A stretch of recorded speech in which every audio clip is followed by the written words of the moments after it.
Hello there, and as usual, I'm Aaron from Let's Stay Gamers, and welcome. So today we take a look at another beautiful ship from the Steam Workshop. Now you might actually recognise this one. This one is from the Halo series of ships, and it is the UNSC Marathon. It's the largest ship that the UNSC actually have in their fleet. You could debate that, I guess. But this is one that you'll actually see in a little bit of action, but there is only limited numbers of production of it.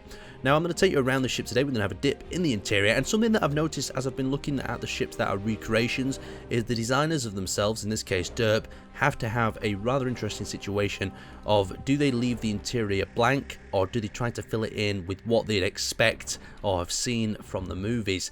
Now, you can't fill everything in because you're not going to see every single little supply area, so you just have to do it to the best of the creativity. Now, starting at the front, you can see we've got this thin-nosed point that actually extends out, and what I really like about this, it feels like the actual whole ship is actually riveted together and created within each other, so we've got more armour, extra thickness. You could mention that as some sort of air vent bay as well. You can see how he's contracted the armour up and down. We've got the med bay there, and there's some nice slight little windows, and we've got this venting using the heavy armour blocks right at the front as well. We've got this very narrow nose where we've got some rocket bays hidden away, and a little bit of red mood lighting that I like to just give a bit of danger to the rocket pods there at the front. Let's work our way down the side and have a look at the top as well. Now, something I like around the top area is that we've got these large sage thrusters in here, and they're hidden behind these little armoured blast doors, so you can imagine if the ship is under heavy attack and you want to keep your large sage reactors covered, then that's perfect for you. You can do that. And now as we come into the centre of the ship, you'll see this large area remains pretty much the same, unlike the beginning,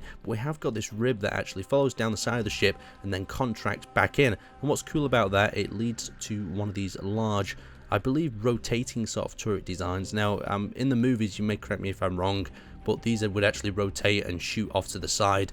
You can actually engage multiple targets. We actually have one of these on the top as well. Let's have a quick little spin there up here.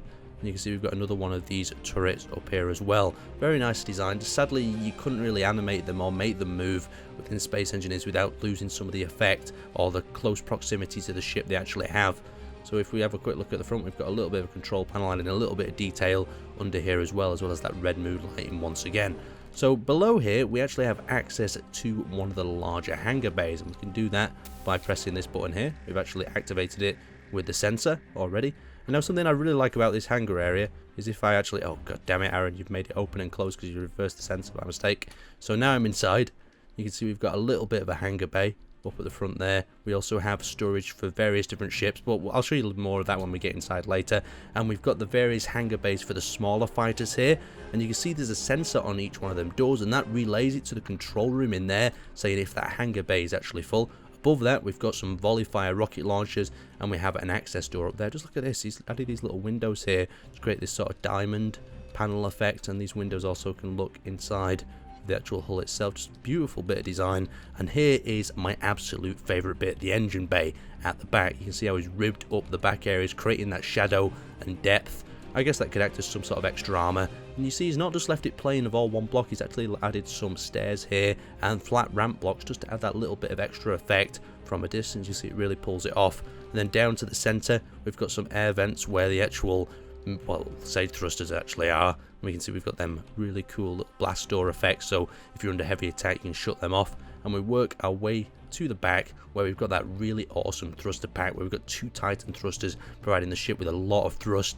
You see that little bit of detail of the smaller thrusters, and he's vented them off in this little square sort of shape to really make them stand out, and just look how cool that looks from a distance. Anyway, let's pop inside and we'll have a look, and just have a quick look over the top as well. Look at that.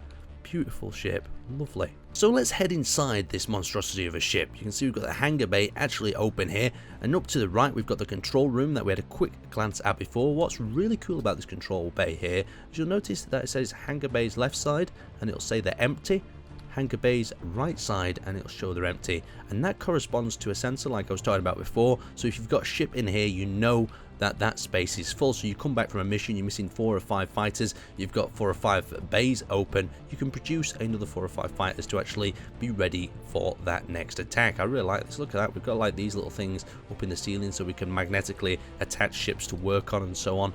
We've also got a few blast door areas to add a little bit more detail, and this whole area is separate as well, so you could have that pressurized and you could have this area depressurized to bring ships in and out.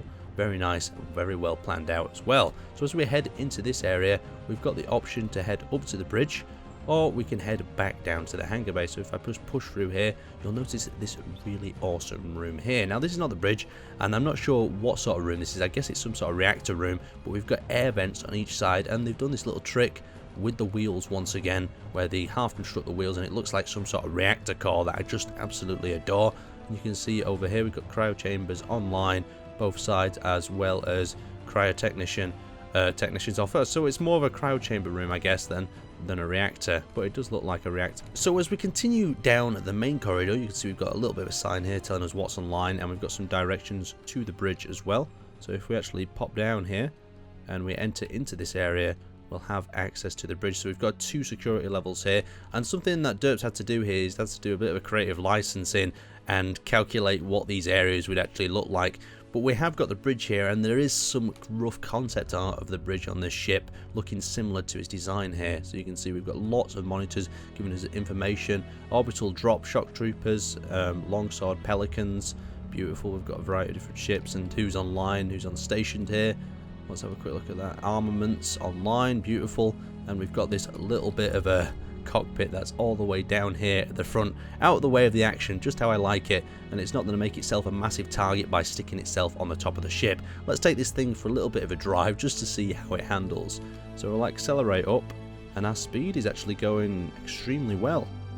Yeah, we're managing to move this ship faster than I expected off the bat. I guess that's to do with the Titan thrusters though, and a slight change to the kilometers an hour. Let's try giving this thing a turn. Now this is really fighting me as I'm trying to turn it. Another thing that I've noticed is I can't actually see the end of the ship with my camera, so we'll try to bring that around as sharply as possible to face the moon down there. Let's do that.